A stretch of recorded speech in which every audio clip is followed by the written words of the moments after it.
এজন্য আপনারা যারা জুলুমের শিকার মজলুম বান্দা আছেন, শাসকরা আপনাদেরকে জুলুম করতেছে, বড় ভাই বোনের মাল খেয়ে ফেলতেছে, এতিমের মাল খেয়ে ফেলতেছে, আমি বলবো আপনি আল্লাহর উপর ধৈর্য ধারণ করে দোয়া করুন। আজ না হয় কাল, কাল না হয় পরশু জালেমের অবস্থা বড় খারাপ করে দেওয়ার জন্য আছে কে? আর জোরে বলেন আছে কে? ওই আল্লাহ কোরআনে বলতেছেন পৃথিবীর সর্বশ্রেষ্ঠ পরশ পাথরের চাইতেও দামি নিয়ামত। আল্লাহ কোরআনের মধ্যে বলতেছেন সেই নিয়ামতটা অন্য কোনো কিছু না।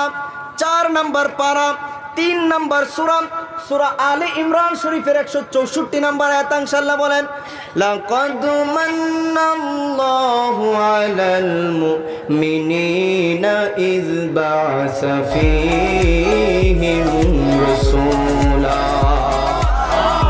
আমার আল্লাহ বলতেছেন, রে দুনিয়ার বান্দারা, দুনিয়ার জমিনের মধ্যে আমি তোদেরকে যত নিয়ামত দিয়েছি সব নিয়ামতের শুকরিয়া তোরা করতে চাস, কিন্তু জেনে রাখ সবচাইতে বড় নিয়ামত, সবচাইতে আফজল নিয়ামত, সবচাইতে অতুলনীয় শ্রেষ্ঠ নিয়ামত, অতুলনীয় নিয়ামত হইল আমি যে আমার বন্ধু নবী, দুজাহানের বাদশা নবী, কামলিওয়ালা নবী, হাবিবুল্লাহ নবীকে তোদের মধ্যে পাঠিয়ে দিলাম।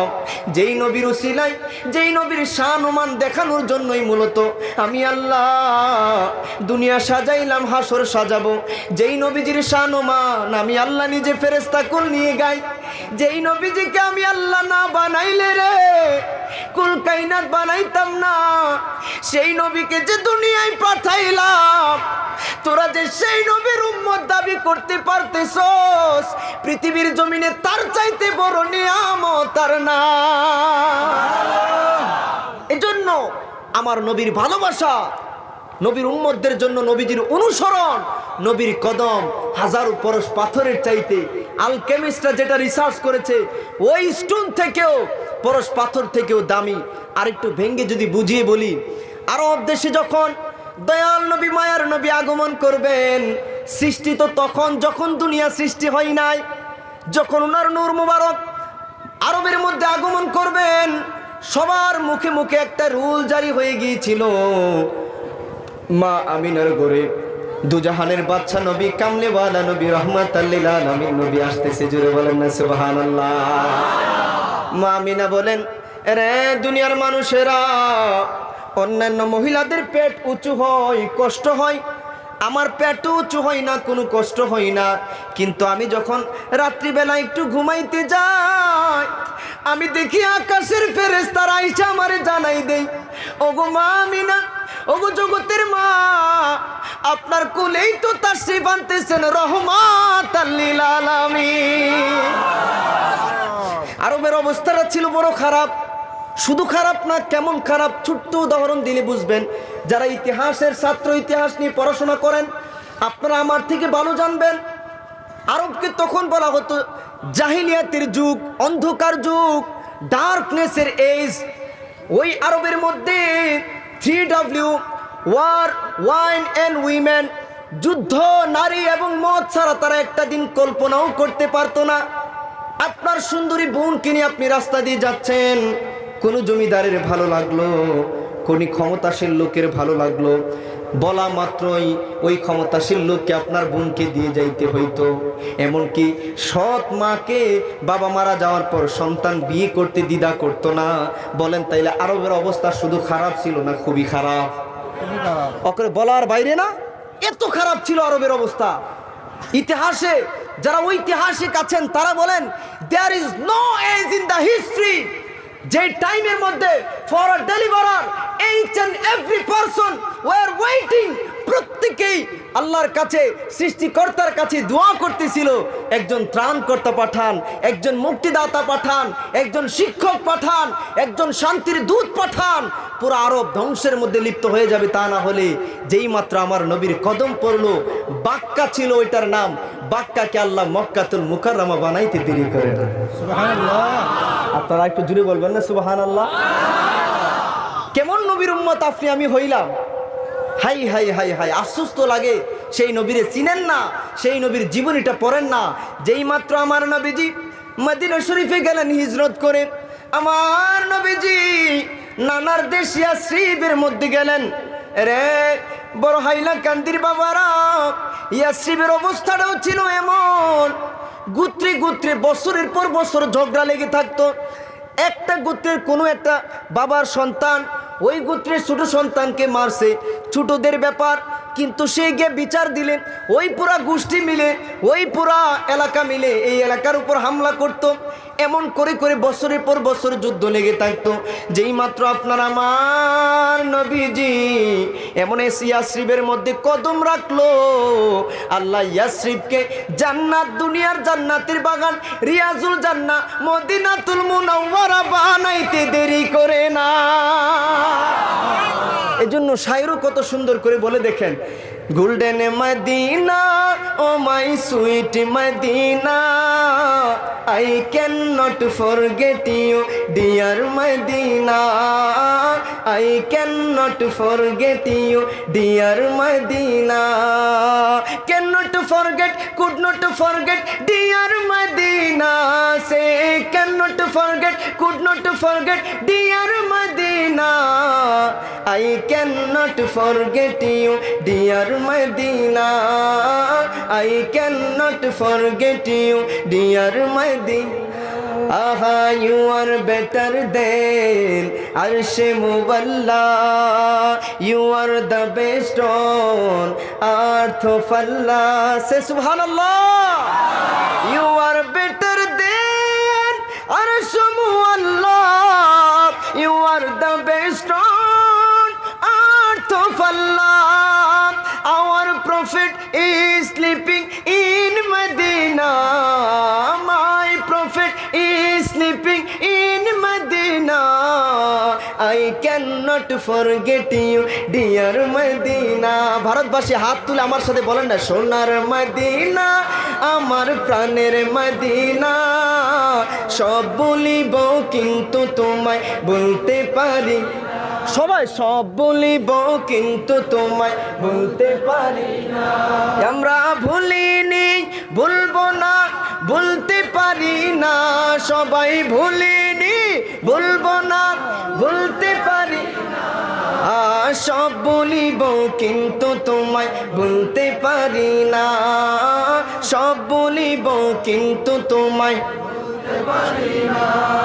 আরশে মুআল্লার চেয়ে দামি তুমি হও, খুদার সৃষ্টিতে তুমি শ্রেষ্ঠ ভূমি হও। মদিনা যাইতে মন চায়? সবার মন চায়? আল্লাহ একবার হলো নবীর দিদার এবং নবীর রওজা শরীফ জিয়ারতের তৌফিক সবাইকে দান করে দাও, আমিন। প্রাণ ভরে মন ভরে বলেন আমিন। কেন মন চাইবে না? আমার নবীর ব্যাপারে আপনার আমার মা উম্মাহাতুল মুমিনিন হযরত আয়েশা সিদ্দিকা রাদিয়াল্লাহু তাআলা আনহা বলেন, ও দুনিয়ার মানুষেরা, আমার নবী রাত্রিবেলা ইশারের নামাজ পড়ে তাড়াতাড়ি হুজরায় চলে আসতেন, একটু ঘুমানোর চেষ্টা করতেন, কিছুক্ষণ পরেই দেখতাম দয়াল নবী মায়ার নবী উঠে নামাজের মধ্যে দাঁড়ায় যাইতেন। আমার নবী নামাজকে বড় বেশি ভালোবাসতেন এবং একদম দুনিয়া থেকে জাহিরি পর্দা গমনের পূর্ব মুহূর্ত পর্যন্ত বলেছে, নামাজ নামাজ নামাজ, নামাজকে ধরার মতো ধরো, তোমার সকল মুশকিলাত আল্লাহ আসান করে দিবে। আজকে এই ওয়াজটা বাড়িতে নিয়ে যান। ইয়া আইয়ুহাল্লাযীনা আমানু ইসতাঈনু বিস-সাবরি ওয়াস-সালাহ, ইয়া আইয়ুহাল্লাযীনা আমানু, হে ঈমানদারেরা, সমস্ত বিপদ থেকে বাঁচার জন্য তোমরা যদি আল্লাহর কাছে সাহায্য চাও, ইস্তাঈনু, তোমরা সাহায্য প্রার্থনা করো, বিস-সাবরি ওয়াস-সালাহ, নামাজ এবং ধৈর্যের সাথে। তোমার নবীর উপর যে পরীক্ষা এসেছে, যত কষ্ট নবী করছে সেই তুলনায় আপনার আমার উপর অত্যাচার কষ্টের পরিমাণ কম না বেশি? কম। বলে না কম না বেশি? দুনিয়াতে আসার আগেই বাবা হারাইলেন, ছোট্টবেলা 6 বছর বয়সে মা হারাইলেন, দাদা ছায়া ছিল দাদা হারাইলেন, চাচা ছায়া ছিল চাচা হারাইলেন। পাথরের পর পাথর, আঘাতের পর আঘাত আমার নবীর উপর করছে। নবীর সাদা জামা কত কত দিন সন্ধ্যাবেলা হুজরা শরীফে আসার আগে রক্তে লালে লাল হয়ে যাইতো। তারপরেও দুজাহানের বাচ্চা নবী উম্মতি উম্মতি বলে কান্তি ভুল করতো না। সেই তুলনায় আপনার আমার কষ্ট সত্য করে আবারও কম না বেশি? কম। ওই নবীজির ব্যাপারে আয়েশা সিদ্দিকা রাদিয়াল্লাহু তাআলা আনহা বলেন, এমন একটা রাত্র নাই রে যেই রাত্রে আমার নবী সারা রাত্র আরাম করে ঘুমাইতেন। দেখতাম নবী নামাজে দাঁড়াইয়া যেই মাত্র সিজদায় যাইতো পাগল পারা হইয়া উম্মতি উম্মতি বলে কাঁদতো। দুজাহানের বাচ্চা নবী, ও মুরব্বী বাবারা, আমার কলিজার টুকরা যুবক ভাইরা, যেই নবী হাত দিলে জান্নাত থেকে খাবার আসে, যেই নবীর আল্লাহ হাউজে কাউসারের মালিক বানায় দিছে, যেই নবীজি সাল্লাল্লাহু আলাইহি সাল্লামকে আমার আল্লাহ রাহমাতাল লিল আলামিন বলছে, ওই নবী কান্তি কান্তি কান্তি কান্তি পাগল পারা তাইফের জমিনে গেল শুধুমাত্র তোমাদের মুক্তির জন্য, দ্বীনের দাওয়াত দিতে। আমার নবীজি যাওয়ার পথে এমন ঘটনা হয়েছে, নবীজি বয়ান করতেছেন, সাহাবাই কেরাম যখন শুনতেন, এক ইহুদি দাঁড়ায় রয়েছে পিছনের মধ্যে। আমার নবীজি যেই মাত্র লক্ষ্য করলেন লোকটা মেহমান, লোকটা দূর থেকে মনে হয়ে আসছে, ভয় পাইতেছে, বসতেছে না, দাঁড়ায় রয়েছে। আমার নবী ডাক দিলেন, যুবক তুমি আসো, তুমি আসো, যুবক বসো। বলে, হুজুর আমি মুসলমান না, হুজুর আমি অন্য ধর্মের, আমি আপনার কথাগুলো শুনলে কেমন জানি অবাক লাগে, বড় মধু লাগে। আমাদের কাছেও তো নবীর শান যত শুনি শুধু ভালোই লাগে, বড় মধু লাগে। আমার নবীর শান যত শুনি শুধু ভালোই লাগে, বড় মধু লাগে। ঠিক কিনা? আরো জোরে বলেন না, ঠিক কিনা? নবীর শান যার কাছে যত বেশি ভালো লাগে, হাদিস প্রমাণ করে তার ঈমানের পাওয়ার তত বেশি। সুবহানাল্লাহ, জোরে বলবেন না সুবহানাল্লাহ। আল ঈমান হুয়া হুব্বে মুস্তাফা। এজন্য আপনারা জোরে জোরে একটু আওয়াজ দিবেন, আলা আলা ঈমান আল ঈমান লা মুহাব্বাত আলা। বলে, হুজুর দলিল কি, প্রমাণ কি? কোরআন থেকে দিব? একটা না দুইটা না, কোটি কোটি কোরআনে পাকের নির্দেশনা আয়াত রয়েছে যেখানে আল্লাহ নবীর শান বলেছেন। বিশেষ করে সূরা নিসা আয়াত নাম্বার 64 আল্লাহ বলেছেন, গুনাহ মাফ চাও, যাওকা নবীর কাছে চলে যাও। বুখারী শরীফের কিতাবুল ঈমানের হাদিস আন আনাস রাদিয়াল্লাহু তাআলা আনহু قال قال النبي صلى الله عليه وسلم لا يؤمن احدكم حتى اكون احب اليه من والده وولده والناس اجمعين। অপর riwayate আসছে ফি নাফসিহি, তোমার দুনিয়ার সমস্ত মাল সম্পদ, মা বাবা, সন্তান সন্ততি, এমনকি নিজের জান থেকে যতক্ষণ পর্যন্ত তোমার নবীকে বেশি ভালো না বাসবা, ততক্ষণ পর্যন্ত বন্ধু তুমি ইমানদার না, ইমানদার না, ইমানদার না। ঠিক কিনা? সবাই জুড়ে বলেন ঠিক কিনা? এজন্য আমার নবী সাল্লাল্লাহু তাআলা আলাইহি ওয়াসাল্লামের আদর্শ আপনাদের কাছে বলতেছি। ইহুদিরা ডাক দিলেন, যুবক আসো তুমি বসো। আমার নবীজি সাল্লাল্লাহু আলাইহি সাল্লাম চাদর বিছিয়ে দিলেন, যুবক তুমি বসো, তুমি বসো। যুবকটা চিৎকার মারলো, হুজুর আমি মুসলমান না, হুজুর আমি ইহুদি, আমি আপনার কথাগুলো শুনে ভালো লাগতেছে এই জন্য শুনতেছি। আমার নবী বলেন, ইহুদি রে তুমি যাই হও না কেন, তুমি তো মানুষ, আর তুমি হইলে একটা মেহমান, মেহমানকে মেহমানদারি করা আমি নবীর আদর্শ।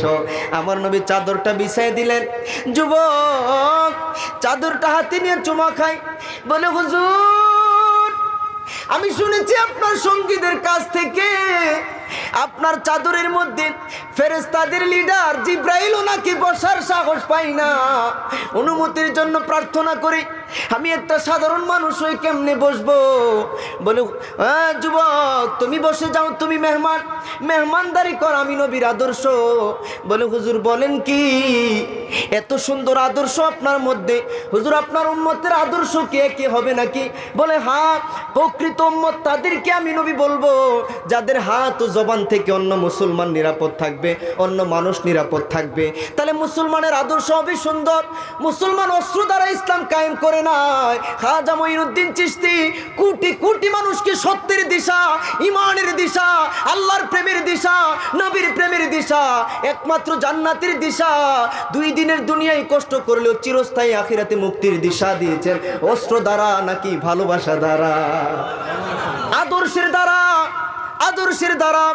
তান্তুর পিসা হুজুর এমনি ভাবে এই ভারতের জমিনের অসংখ্য আউলিয়া কেরাম আপনি আমাকে ইসলামের দিশা দিয়েছেন আদর্শের দ্বারা। আমার নবী বলেন প্রতিটা মুসলমানের আদর্শ হবে সুন্দর। যুবকটা চিৎকার মারলো, হুজুর তাইলে আর দেরি করবেন না, ইসলামের আদর্শ যদি এত সুন্দর হয়, ইসলাম মুসলমানকে যদি বলে এক নম্বরে ভালো মানুষ হইতে, অপরকে কষ্ট না দিতে, বান্দার হক নষ্ট না করতে, তাইলে এখনই আমারে পড়াই দেন মধুর কালিমা লা ইলাহা ইল্লাল্লাহু মুহাম্মাদুর রাসূলুল্লাহ। জোরে বলেন না সাল্লাল্লাহু আলাইহি ওয়াসাল্লাম, উচ্চ কণ্ঠে বলেন না সুবহানাল্লাহ।